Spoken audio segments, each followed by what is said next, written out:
dan kita mengawasi, memvalidasi ke pemilih langsung yang dianggap meninggal dan ada fakta membuktikan di sana mati.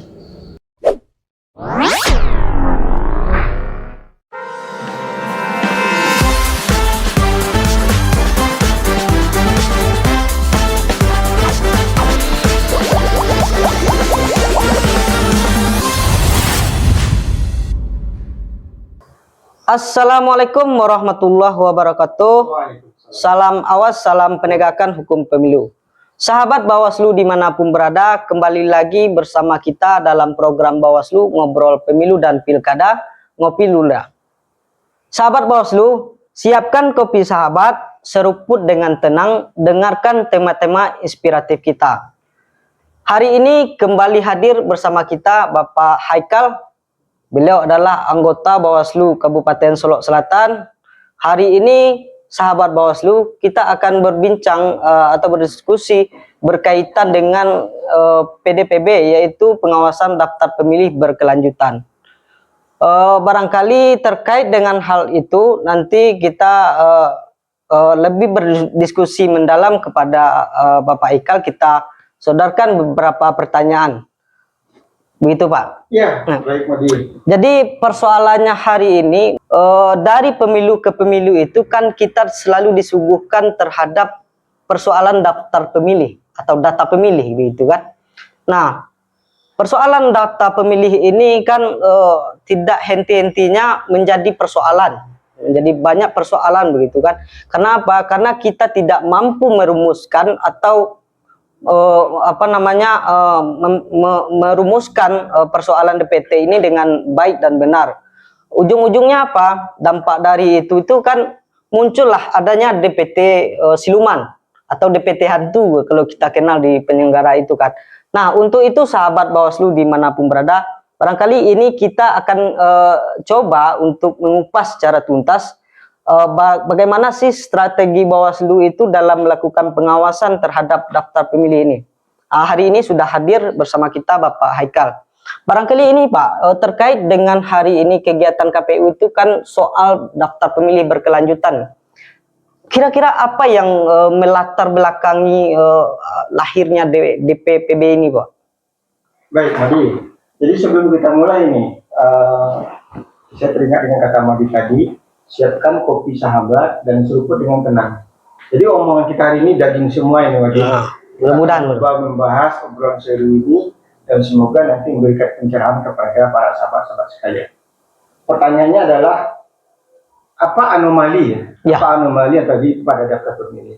Saya akan berikan data nanti ya. Kenapa mungkin yang melatar belakangi KPU mengadakan PDPB? Seperti kita ketahui, kalau misalnya kita flashback kembali ke perpres sebelumnya, dulu Bunda Nila pernah menyinggung sedikit tentang anomali data.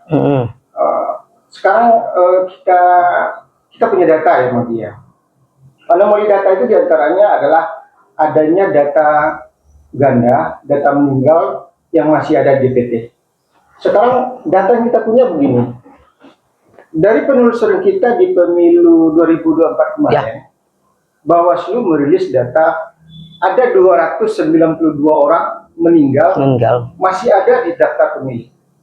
Masih terdaftar ya? Itu kita temukan dengan keterbatasan sumber data karena kita tidak ada akses NIK dan KK dari KPU. Kita menemukan 292 orang meninggal. Fakta yang mengejutkan di hari H ada 1.775 pemilih khusus yang tidak terdaftar di DPT. Ada anomali di sana. Kita mengatakan bahwasanya 1.775 ini adalah akumulasi dari sebuah proses. Ya kan? Pemahaman data kita seperti itu. 1.775 ini adalah akumulasi dari sebuah proses pemutakhiran yang dilakukan oleh KPU. Pertanyaannya, apakah prosesnya salah? Belum tentu. Betul. Karena ada banyak variabel di sana. Nah, data anomali yang lain, ada pemilih yang tidak mempunyai KTP, tapi masuk ke dalam daftar pemilih. Dan di satu sisi, ada lebih kurang 3.000 pemilih yang belum merekam KTP. 3.000 ya. Jadi ada anomali di sana. Jadi di samping PDPB ini adalah amanah dari Undang-Undang Pemilu Undang-Undang 7 2017 di pasal 14, KPU disuruh mewajibkan untuk memutakhirkan pemilih secara berkelanjutan. Ya. Itu juga dilandasi di samping amanat undang ini memang anomali ini. Dan kemudian memang tujuan akhir dari PDPB ini adalah data pemilih yang lebih akurat. Itu Bang. Ya.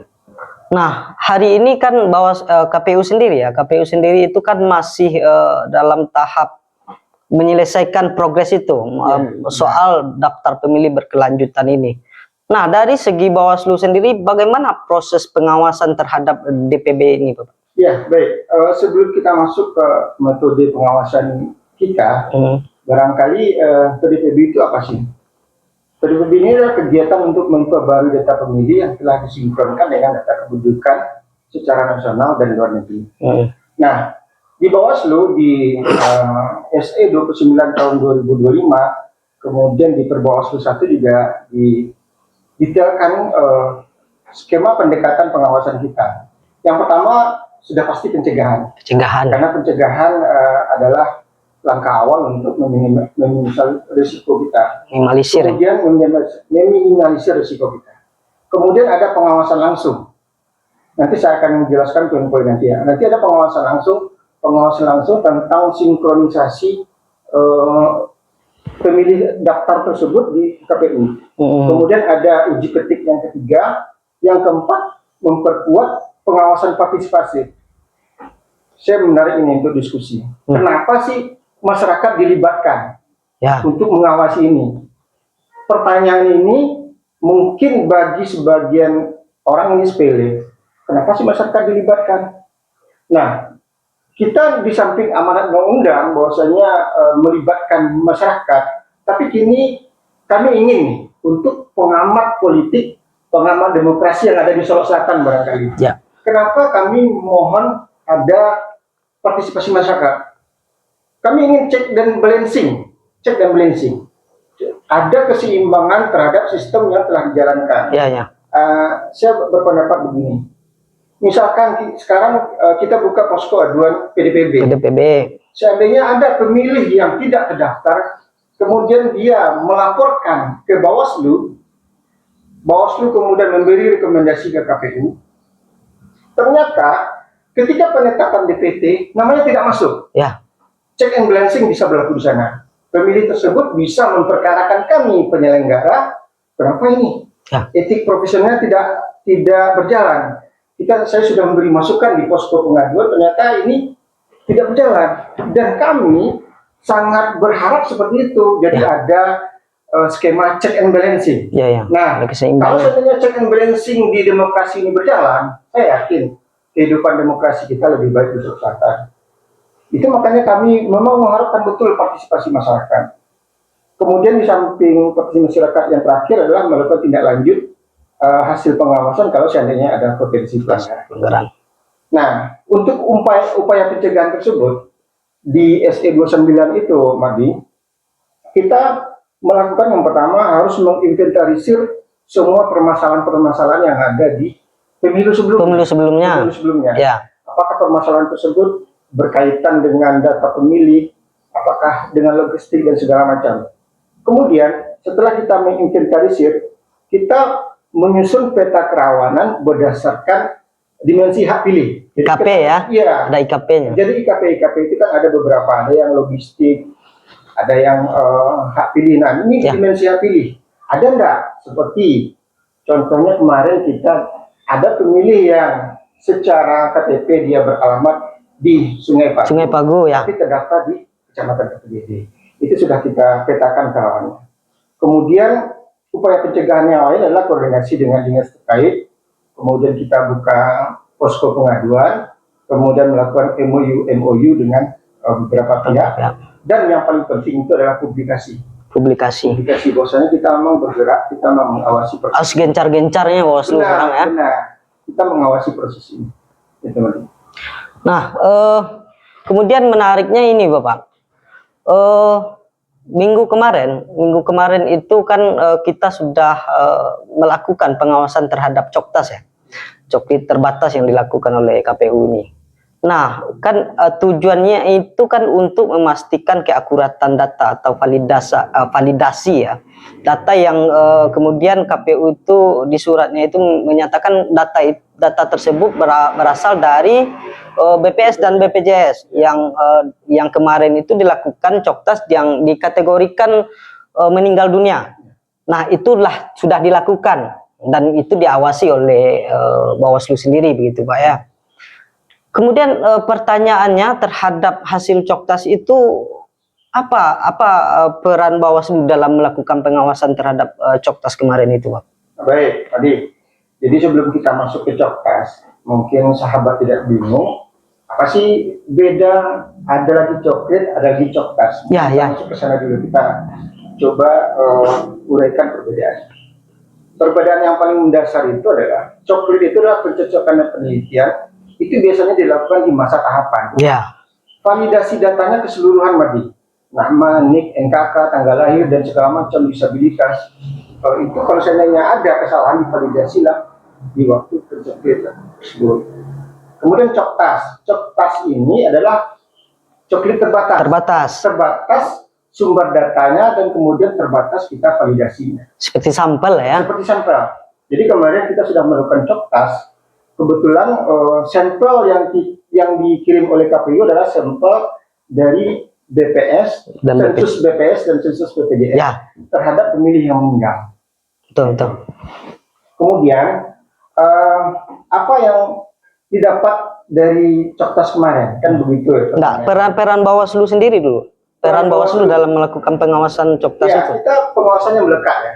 Pengawasan kita melekat, kita secara teknis KPU membagi jadi 6 tim, ya. Dan di dalam tim tersebut didampingi oleh kita dari Bawaslu. Dan kita mengawasi, memvalidasi ke pemilih langsung yang agak meninggal, ya. Dan ada fakta mengejutkan di sana, mati. Barangkali mungkin soal fakta itu nanti kita bahas lebih lanjut ya, betul. Ya, sangat menarik. Menarik sekali itu, Bang. Nah, kemudian terhadap hasil coktas kemarin itu, Pak, terhadap hasil coktas yang telah dilakukan KPU itu, adakah catatan penting yang menurut Bapak terhadap hasil coklit terbatas yang dilakukan kemarin itu? Iya, ini yang mau kita sampaikan. Kita berangkat dari pemahaman bahwasanya setiap apapun yang dilakukan oleh lembaga negara untuk memperbaiki demokrasi, langkah kecil apapun ini adalah langkah baik untuk membangun demokrasi kita. Ya. Jadi ketika BPJS memberikan data, BPS memberikan data, kita beranggap bahwasanya ini sudah ada sinergi antar lembaga yang ya. Tapi kemudian ada beberapa temuan yang mungkin agak mengagetkan kita ya. Yang pertama, harus kita akui sumber data yang dari BPS dan BPJS ini kurang valid gitu. Kurang valid ya. Kalau seandainya sahabat-sahabat ada data lain atau mungkin KPU akan membantah data ini, nanti silakan di-share di komen podcast ini. Kenapa kita berani bilang bahwasanya sumber datanya kurang valid? Dari 39 sampel, sampel yang dikatakan meninggal, itu kita hanya menemukan 3 yang meninggal, kemudian 4 tidak ditemukan, ada ditemukan tapi bukan orang yang bersangkutan. Itu kalau tidak salah nama Ibu Sulastri Singaragu, ternyata Sulastri yang diberikan oleh BPJS dengan Sulastri yang kita temui itu ternyata berbeda. Ya, termasuk di KPGD juga ada itu, Pak. Karena beda nicknya. Ya, ini kita juga cukup terkejut, kita cukup shock, dan ada penerimaan yang tidak bagus dari pemilih yang kita datangi. Dia masih hidup, segar bugar, ternyata dianggap meninggal. Sebenarnya kan sebuah kerugian begitu. Iya, sebuah kerugian. Kalau seandainya KPU tidak memvalidasi data ini dengan benar, itu berpotensi akan menghilangkan hak pilih, betul. Ada pidana di sana. Nah, jadi kita minta melalui podcast ini mungkin imbauan sudah kita berikan ke KPU lanjutan dari coktas ini, memang betul-betul memvalidasi kalau seandainya memang ada data-data dari lembaga. Kemudian catatan kami lagi, barangkali mungkin di tengah efisiensi ini ada keterbatasan anggaran dan SDM, sehingga kita ada kendala sedikit dalam mengadakan proses pengawasan Ya. konsultasi ini. Harusnya 6 tim itu bisa kita lakukan dalam 1 hari, tapi karena keterbatasan sumber daya, keterbatasan sarana transportasi, kita melakukannya di 3 hari. Ya. Nah, kemudian ini lagi partisipasi publik yang rendah. Berulang-ulang kita minta, barangkali kita sudah memberikan landasan tadi ya, check and balancing system. Kalau seandainya publik berani mau berkontribusi terhadap ini akan lebih mudah. Akurasi data pemilih akan lebih mudah untuk terwujud. Jadi setidaknya anomali itu kalaupun tidak bisa kita hilangkan, bisa kita tekan lagi. Ya. Nah, seperti itu beberapa catatan. Itu catatan. Kita. Nah, kemudian terhadap hasil pengawasan yang dilakukan oleh Bawaslu sendiri ya. Kira-kira kedepannya strategi Bawaslu atau langkah Bawaslu itu untuk melakukan pengawasan itu terhadap DPB lah khususnya, ya, atau pemutakhiran daftar pemilih apa gitu, Pak? Jadi begini, kita membutuh satu sistem yang terintegrasi semuanya. Yang namanya sistem ini pasti ada kelemahan dan kelebihan ya. Tapi saya pikir kita butuh itu karena begini. Ada lagi nih temuan penting kita tentang pengawasan PDPB secara keseluruhan. Ya. Secara keseluruhan mulai dari triwulan kedua sampai hari ini. Kemudian ada ketidaksesuaian datanya seperti tadi. Kemudian ada tumpang tindihnya kewenangan antar lembaga.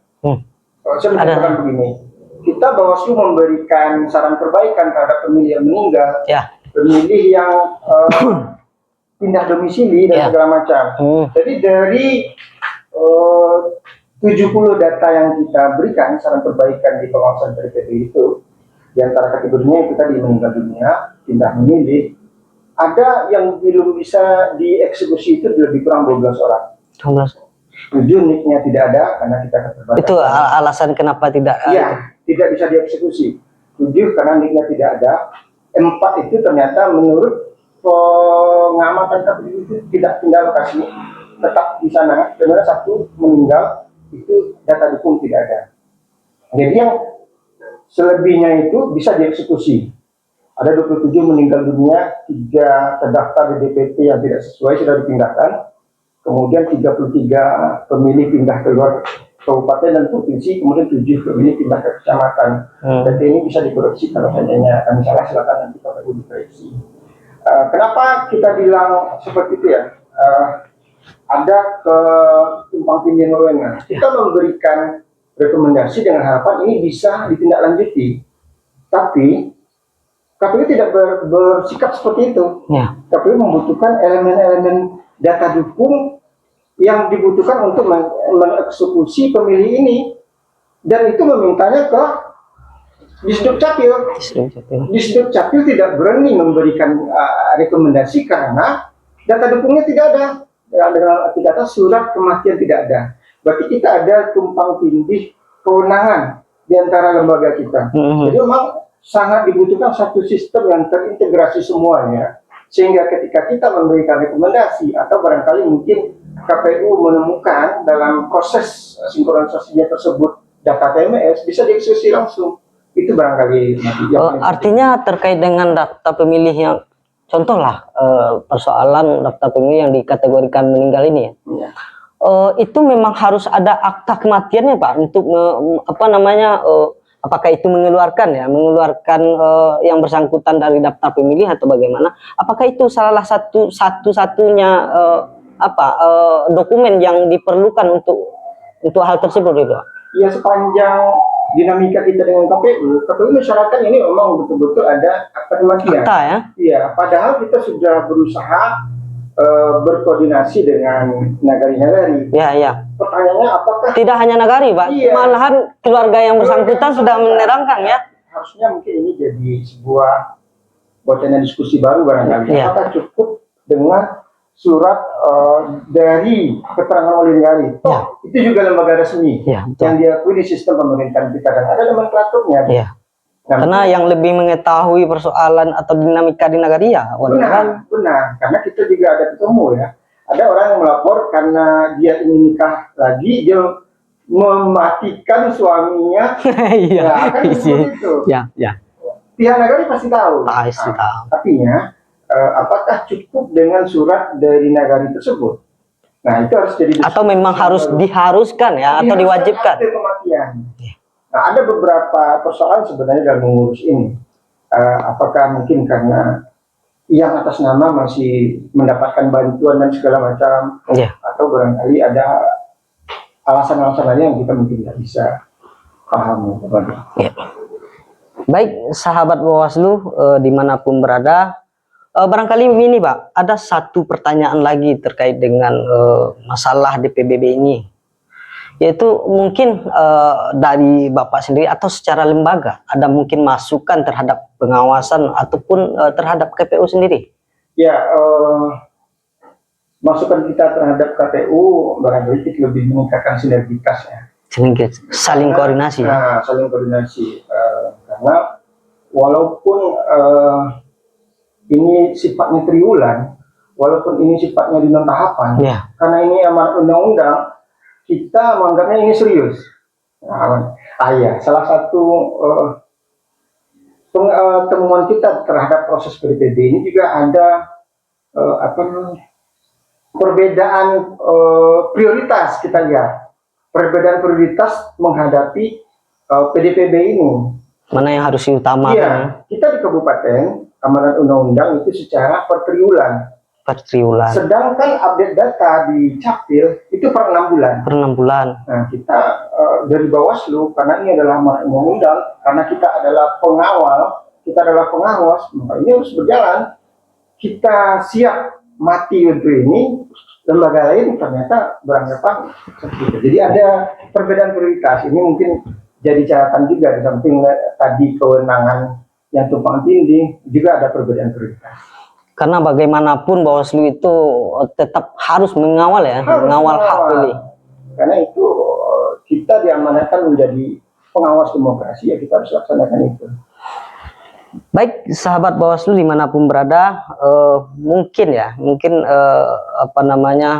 terhadap hasil diskusi kita hari ini, barangkali ada bagi sahabat-sahabat Bawaslu yang ingin mengomentari atau bertanya persoalan DPB ini. Jika misalkan salah satunya sahabat Bawaslu tidak terdaftar di daftar pemilih berkelanjutan ini, ya itu Pak ya, silakan disampaikan saja ke Bawaslu, baik itu di media ataupun datang langsung ke Bawaslu, gitu Pak. Benar.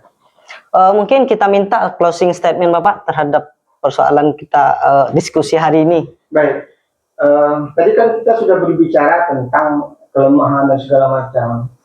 Di atas itu kita juga ada indikator keberhasilan sebenarnya. Ya.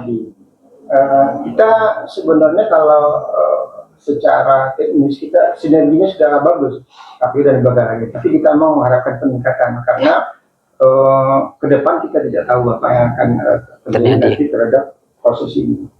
Ada indikator keberhasilan PDPB ini. Yang pertama, terindikasinya pemilih TMS ini secara progresif. Artinya ketika KPU melaunching data ini loh hasil kita di triwulan ini brand address-nya, kita bisa melihat, wah ini ternyata masih ada ini. Secara progresif kita bisa temukan ini. Nah, itu salah satu indikator keberhasilan.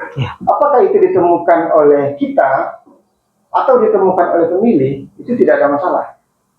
Yang penting itu indikasi pertama. Yang kedua, meningkatnya kesadaran masyarakat melalui pengawasan partisipatif ini.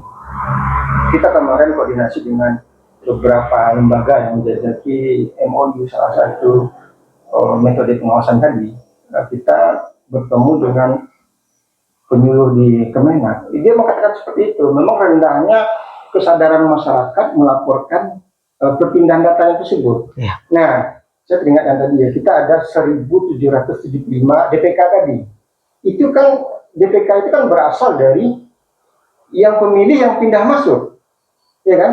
Pindah masuk, misalkan dia menikah, orang Alahan Panjang menikah dengan orang KPJJ, dia masih KTP Alahan Panjang, menikah di KPJJ, tentu butuh KK baru, dan si Capim tersebut tidak melaporkan, makanya itu terbengkaknya DPK itu Menggelembung ya. itu, Gelembungan. Jadi kita tidak bisa menyalahkan secara menyeluruh terhadap proses coklit di Pantali. Ya. Tapi memang ada beberapa aspek berpengaruh di sana. Rendahnya kesadaran masyarakat melaporkan perpindahan datanya itu membuat DPK kita bengkak. Jadi kalau tidak ada kesadaran kolektif mengawal ini, Mahdi, kita yakin nih, di pemilu 2029 besok kita gontok-gontok lagi masalah DPK ini. Tapi kita yakin Pak dengan adanya sahabat Bawaslu sendiri kan? Wah, harus. Yakin. Kita punya kadar pengawasan, kita punya kampung partisipatif. Ya. Kita berharap seperti itu. Jadi setidak-tidaknya kejadian ketika kita rekap di kabupaten yang berdiri dan segala macam bisa kita minimalisir lewat perjalanan kecil. Semoga persoalan-persoalan yang terdahulu ya, bisa kita minimalisir lah setidaknya. Bisa kita minimalisir. Artinya itu memang ini kesadaran kolektif dari kita sebagai penyelenggara KPU Bawaslu, kemudian dari masyarakat sebagai user ya. Kita hanya penyedia, masyarakat sebagai user juga harus ikut berperan. Betul. Nah, itu. Baik, sahabat Bawaslu dimanapun berada, barangkali itu sedikit diskusi kita terhadap persoalan daftar pemilih berkelanjutan. Mungkin terhadap itu kita juga minta kepada sahabat untuk mengawal ini semua begitu kan, sehingga kita bisa mewujudkan pilkada atau pemilu di Solok Selatan ini lebih berkualitas lagi di masa mendatang. Terima kasih sahabat Bawaslu. Jangan lupa ya sahabat Bawaslu, siapkan kopi sahabat dan dengarkan tema-tema selanjutnya dengan narasumber yang berbeda. Terima kasih. Wassalamualaikum warahmatullahi wabarakatuh. Waalaikumsalam warahmatullahi wabarakatuh.